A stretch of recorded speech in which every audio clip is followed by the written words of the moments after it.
I received a comment on one of my YouTube videos the other day, and I'm going to read it aloud to you and go through it line by line, discussing the statements this person was making. So, it begins with, we all have anxiety, depression, ADHD, ADD, bipolar, etc., etc. It's how you deal with it. Technically, not true. Not everybody has these diagnoses. If they did, wouldn't it kind of make the whole point of a diagnosis void? Because if everybody has it, then why do we even need the diagnosis? Which I guess is what this person is getting at. It's that this is some normal part of the human condition. And I would say that the scientific consensus is that it's not. These are abnormal states that are often impactful to the person who has it. In the case of ADHD, I want to be neuroaffirming and say it's a neurotype and it's just a different way of the brain functioning. But because it co-presents alongside other challenges like executive dysfunction, possible sensory differences, motor differences, social difficulties, or actual learning disabilities like dyscalculia, then it isn't exactly a normal part of the human experience. The person goes on to say, telling people about it doesn't necessarily help them. I would disagree, because education is how we advance as individuals and as a race. Understanding your diagnosis, being informed about your diagnosis, being able to manage those needs, that's necessary. And in the previous line, the person says it's how you deal with it. So how do you suppose we deal with it if we don't know anything about it? And I guess this person is advocating for stoicism and just dealing with it by pushing it down and not actually being conscious about it or managing it, which seems pointless. Their next line is, medications are a joke. I guess that's your opinion. Informed by what? I don't know. But when we start making these broad generalizations, we run the risk of looking outright ignorant. You're not going to tell somebody who has an infection to not take penicillin, for example. If you say medications are a joke, you're welcome to abstain from taking medications at your own peril. And yes, mental health diagnosis isn't necessarily going to cause an infection and death, but it can have serious ramifications. Behaviors you can engage in when you're in a bipolar manic phase can be actually quite destructive. So if you think it's manageable without medication, you're going against the scientific consensus. This person then says, you are who you are. If you can understand some of your shortcomings, you'll be fine. These aren't diseases or anything. It's called being a human being.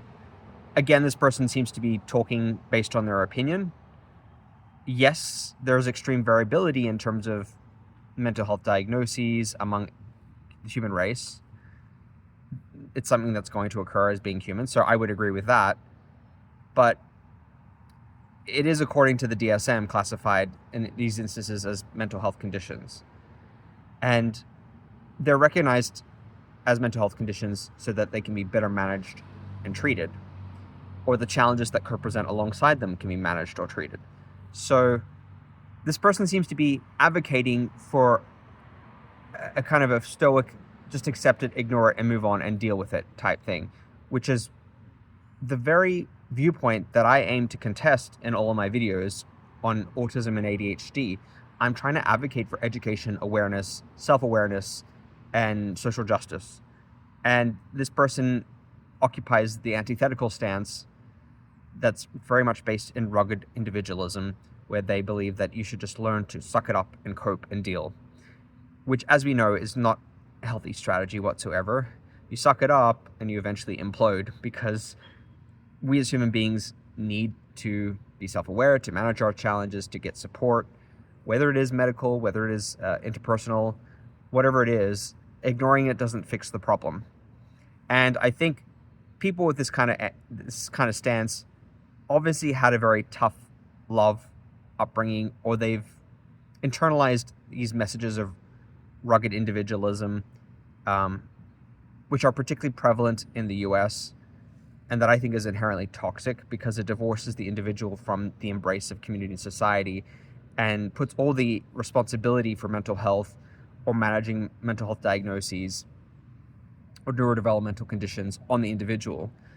And it's seen as an individual problem when I think it actually is a social problem. It's how we deal with it as a society that we can better manage it as individuals.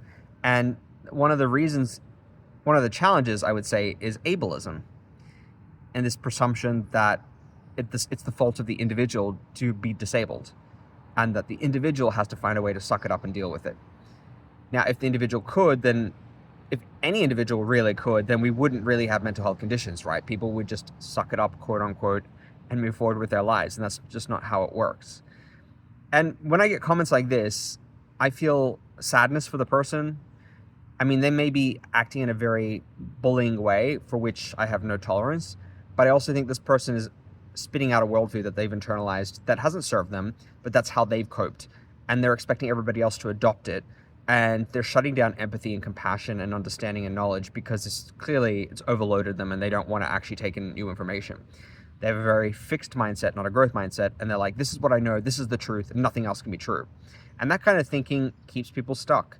If this person themselves deals with these challenges, I imagine that they've had a lot more stress because of it. Shutting it down doesn't necessarily prepare you for the rigors of life. This idea that you should just toughen up is, it doesn't serve anybody. Telling people to tough it out doesn't really prepare anybody for the realistic challenges having a mental health diagnosis or neurodevelopmental condition can present.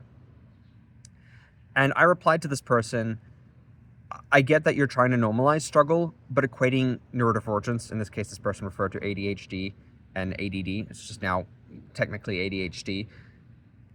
By equating it with just being human, it's dismissive and inaccurate. So yes, there are other neurotypes that are inherently human. Autism, ADHD, and all the mental health diagnoses he's mentioned and didn't mention, they're all clinically recognized. And that's because we recognize that they impact how people think, feel, and function. I think talking about it does help. Awareness reduces shame. It increases access to support. It builds community. And yeah, medication isn't for everyone, but for many, it's actually essential. This person is failing to recognize that their personal opinion doesn't override the lived experience or medical realities of others.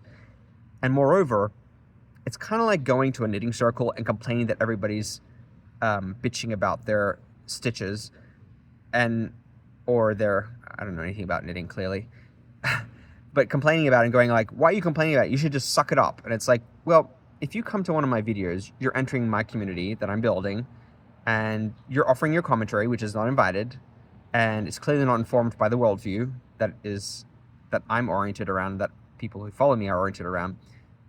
What are you hoping to achieve? Like, that space is for people who want to understand and not offer these oversimplified hot takes. And as I always say to people like this, if you can't respect this, maybe this isn't the place for you. Like, if you're not into knitting, don't join the knitting circle. Like, don't join a knitting club. Go off and go into your corner of the internet and hang around your echo chamber of similarly negative, unempathetic, uncompassionate people, if that's what you're seeking. But it kind of boggles me that they will come and comment on these videos. I don't know if the algorithm is serving it up to the wrong people. I use specific hashtags, and I don't know if or why this person might be searching that hashtag if they clearly have a formed opinion that they're not willing to challenge or contest in any way. It's like, what are you wanting? The same point of view that reinforces your idea of rugged individualism? If you are, then I'm not that guy, and this is not the space for it. Have you encountered this kind of ableistic attitude? People who are they shut down empathy and compassion and tell people to just tough it out, and they're very dismissive about neurodivergence or mental health diagnoses. What have your experiences been with that? How have you responded? I know, personally speaking, that I stand very strong in setting my boundaries around this behavior and pointing out to this person politely that their opinion is not fact and that it's not grounded in anything other than their perceptions. How do you cope with it? How do you deal with it? Do you avoid it, ignore, block, or do you try to engage with these people or try to set a boundary? I would love to hear from you.